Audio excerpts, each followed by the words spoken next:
Hello, San Francisco, and welcome once again to the Angelic Troublemakers. I'm your host, Alan Jones, and on today's program, an update from the Good Neighbor Coalition. Today, I'm excited. I'm excited because with almost no publicity, the Good Neighbor Coalition, which was formed to send a powerful message to not only San Francisco City Hall, but I say to the country, has me in a position to announce that one of our ballot measures, if I could find my donate button here, one of our ballot measures is in a really pretty good position. Keep the Warriors in Oakland is what we're dubbed it, but it's really a tremendous situation to where we have collected 11,000 signatures. Now, our goal is 14,600 signatures. And we know that we're going to make it by the October 15th self imposed deadline, but the city elections department is giving us till November 6th. November 6th, and all I have to do is get 3,500 signatures. I think we'll be all right. But what is it going to do? Now,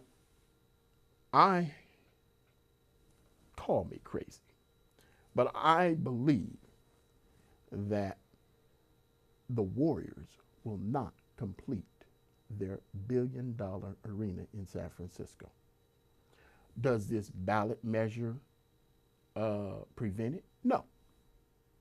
The campaign will. And I have to say that I'm really excited at the opportunity to tell San Franciscans what I see in this particular project and how the mayor of San Francisco, pictured here in the parade of the Warriors' latest championship win in Oakland, and how this all happened, and how the league and the city and the owners should be ashamed of themselves. First of all, people, when you look at the history of the Golden State Warriors, make no mistake about it. The issue is that San Francisco did not support the Warriors when they were the San Francisco Warriors. Plain and simple. They had the lowest attendance in the league. They had the lowest attendance in the league when the Warriors went to the championship in 1966 and 67, in the 66-67 season.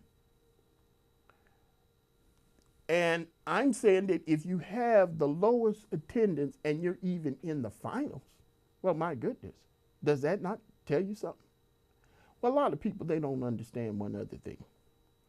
While everybody's running around talking about, well, they were here first, you don't talk about the attendance.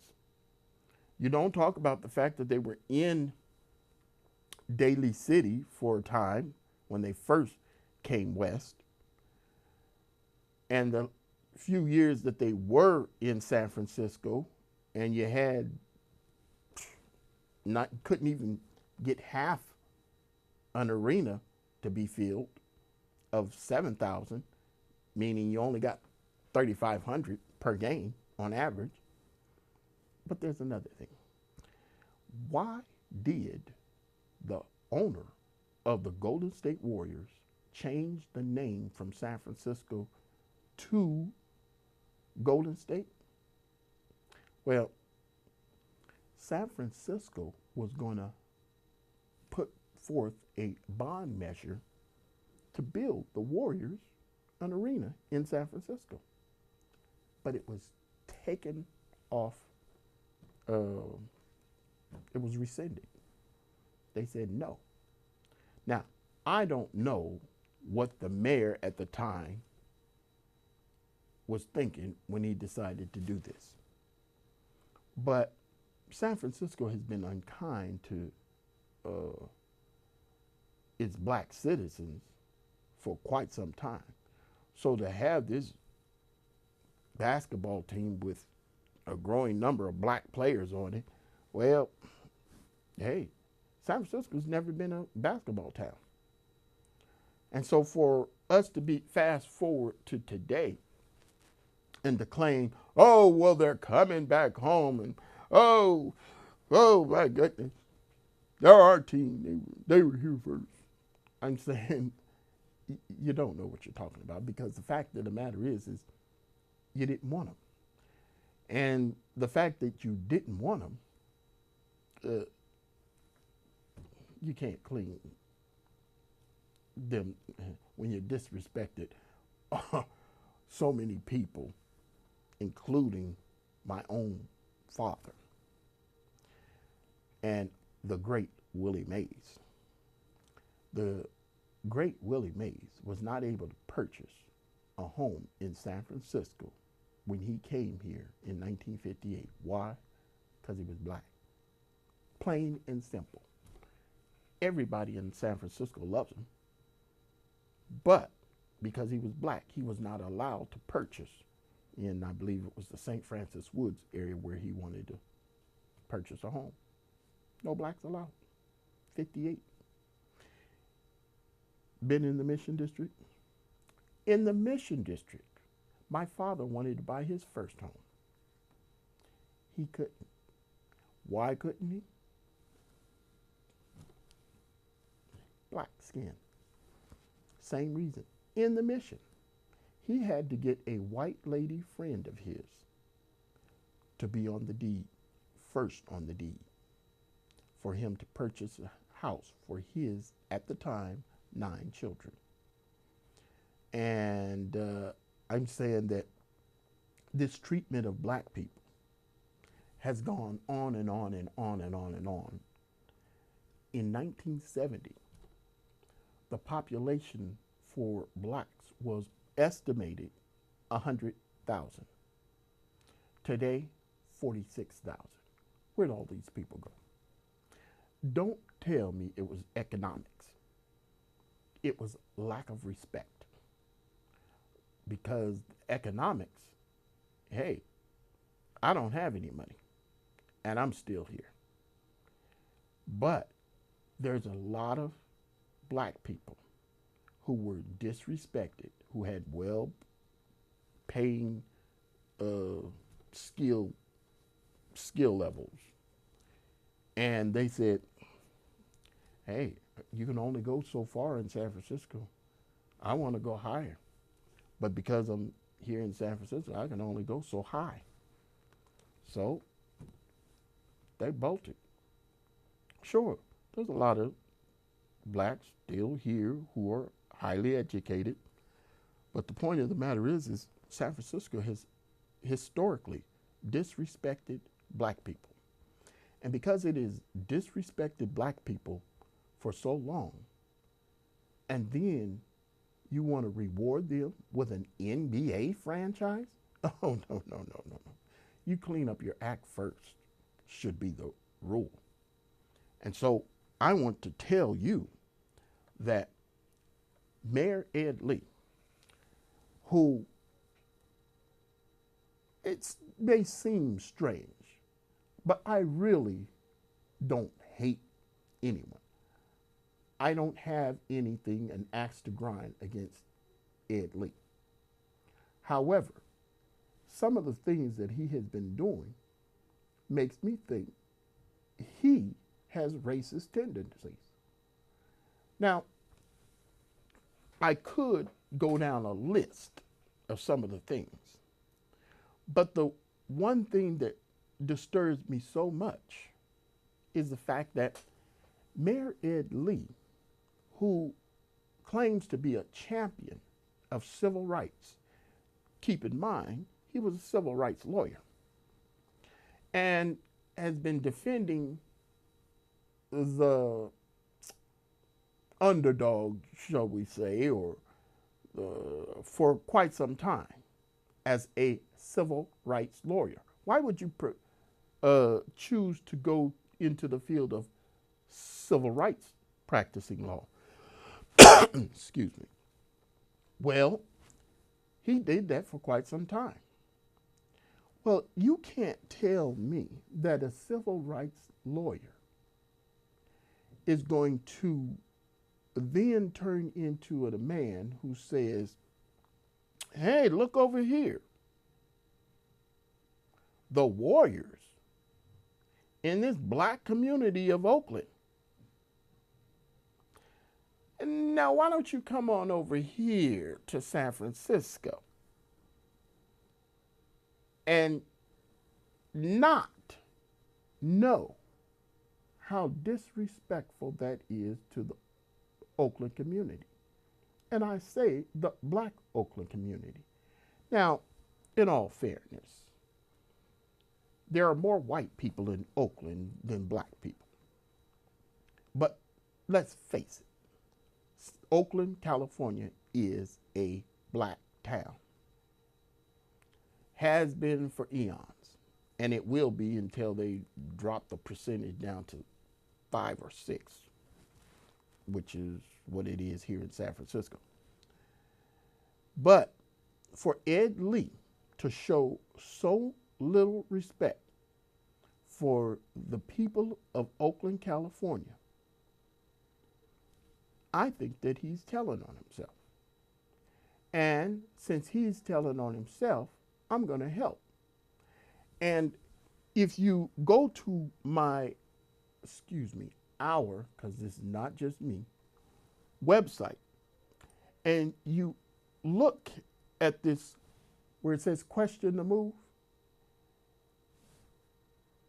goodneighborcoalition.org is the website. And you scroll down here, there's 7 questions.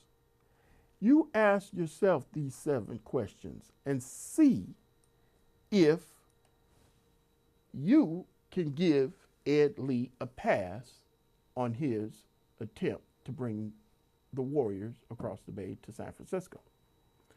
Now, do understand that I know what's going on at the project. They're 6 months in, 7 months, 8 months into building out there. It's $1 billion arena. Well, I don't care that it's $1 billion arena.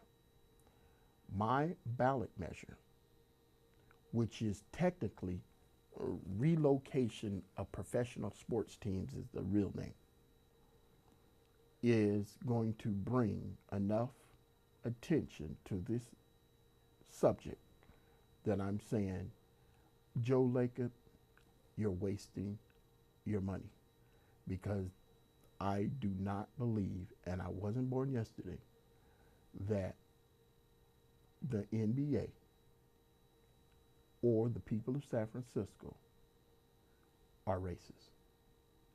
And they will not allow this project to proceed with the evidence that I'm going to present that this is a racist move. Now, sure, calling somebody racist is a hard thing to do. And quite frankly, I'm the author of the world's shortest quiz. And that shortest quiz is this: would you rather be called a nigger or a racist? Quite frankly, I'd rather be called a nigger. And I'm saying to you, who abhor racism should say the same no matter what your race is. The fact of the matter is racism, as I understand it, is where somebody who thinks that their race is superior to all other races, or they look down on other people based on their race. Stuff like that. Well, I'm saying that God created us all. And God knows what black people have gone through. And I have no doubt that in God's time, He's going to straighten out this issue for a lot of people. Not everyone, but I honestly believe in what I'm doing. And the fact that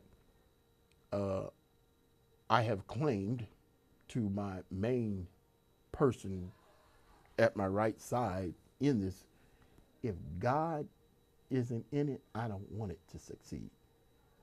But I honestly have been around long enough and have experienced enough things with God guiding me.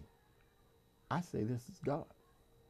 I know you think it's all spooky, but I'm telling you, I believe in God, and I know that this situation, because of the fact that it is God, I don't think that God is going to just destroy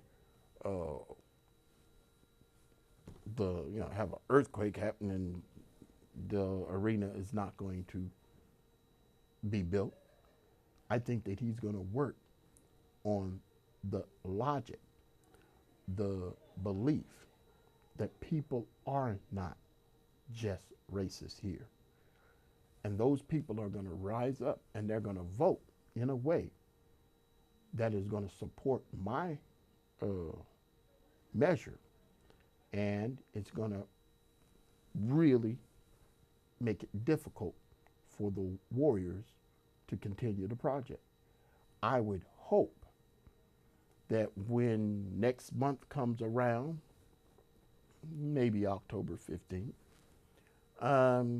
and we present our signatures to the city elections, and we patiently wait the 30 days for them to count them all up, and then they certify that there's enough to put this ballot measure on the June 18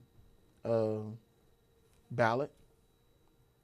I would hope that the Golden State Warriors, top people, will just want to listen to me and we not have to go through some ugly campaign of name calling. Because believe me, I'm going to start calling people racist. And you're going to have to prove that you're not racist.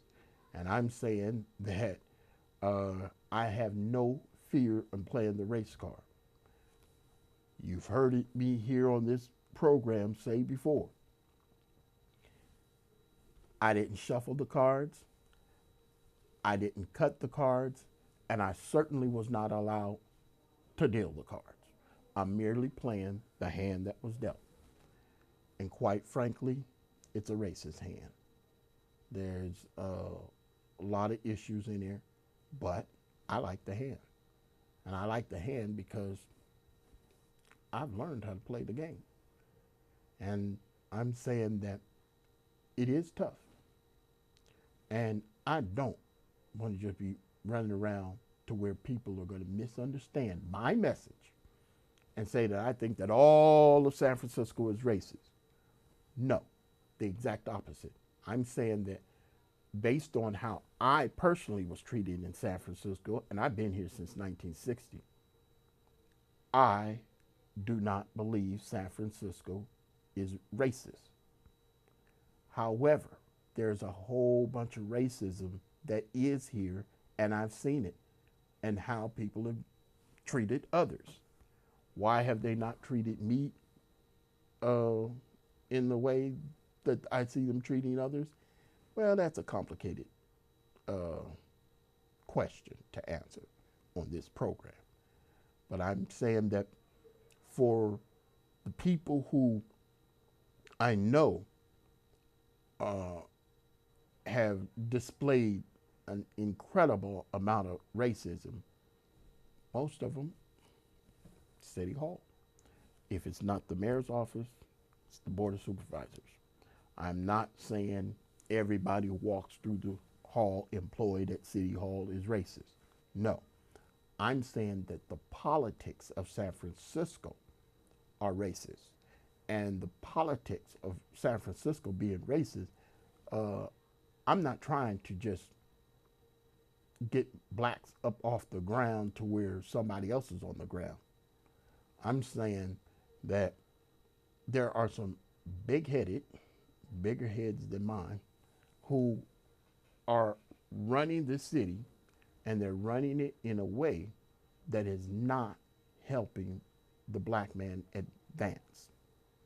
And so with what I'm attempting, and I believe I have the backing of God, I'm saying people are going to have an opportunity to look in the mirror.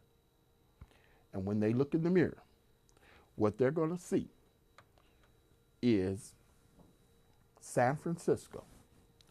If you notice, if I can bring my little old arrow to the painted ladies, the words under it says, a world-class city helps its neighbors.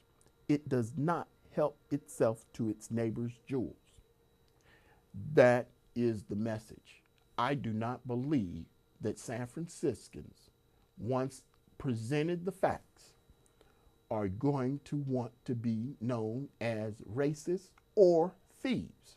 And when I say or thieves, meaning condoning Mayor Ed Lee's snatching, or his words, grabbing a team from another city. This has got to stop. And not only will it stop here, if you look at the Good Neighbor Coalition.org, you will find out that what we are attempting is going to put a halt to an awful lot of the shenanigans where all professional sports teams are not going to be able to just up and leave when they see grass may be greener in other cities. The bottom line is you have a community where people have supported a team for 40 or more years. And then the owner, it changes hands or whatever the case may be, ups and decides, I made enough money here. I'm going to take my team somewhere else to make some money. Leaving the fans who have been so loyal in the lurch. I don't understand how people sleep at night when they realize just because they spent a bunch of money on a team that they can just do whatever they want with that team and have no repercussions. I believe that any team should have the right to go to wherever they feel that they can make the most profit on their investment. However, it is how you leave that I have a problem with. And that problem is going to be solved by June 2018, because I know that there are an awful lot of people who have decent hearts in San Francisco, and they are not going to stop loving the Warriors because they can't claim them as their own in the city. It is something that is going to be eye-opening. And for those of you who think, oh, please, they're going to build here. You're not going to stop them. They're billionaires. Well, okay. remember, I am not claiming that I'm doing this by myself. I'm not claiming that it's just the other people helping me. I claim that God is in this. And let me tell you how we got the 11,000 signatures. The 11,000 signatures is because somebody believed in me and my message enough to put up the money. The man has been beautiful. His name is James Erickson. He's an Oakland businessman, a white man. And I'm telling you, he's put up $50,000 of his own personal wealth. And the man is not rich, but he's put up $50,000 so far for this project. And we're moving right along. And I'm telling you, I could not thank God enough, but it was God who brought him to me. And I'm telling you, that's just the way it's worked. I've had God plop money in my bank account when it shouldn't have been. I've had God plop money in my hand when I didn't know where the money was coming from, that I needed. And the same has worked here. And for those of you who know that God has come right when you needed him, I'm saying the same has happened to me in this situation. So you won't be surprised if what I say is going to happen. But for the rest of you, sit back and do understand God, he's serious. And he ain't playing. And as he ain't playing, he don't care about $1 billion stadium. He will do what he believes is best. And I'm saying that for other than the fact that this is not right, I'm saying that God, he knows how to work a situation. And if he has more people who are willing to do their part, these silly things will not happen in the future. But we all become cowards when God says, do something. Well, I'm no coward. And I refuse to bow down to people who are more powerful just because they have money. Give me a break.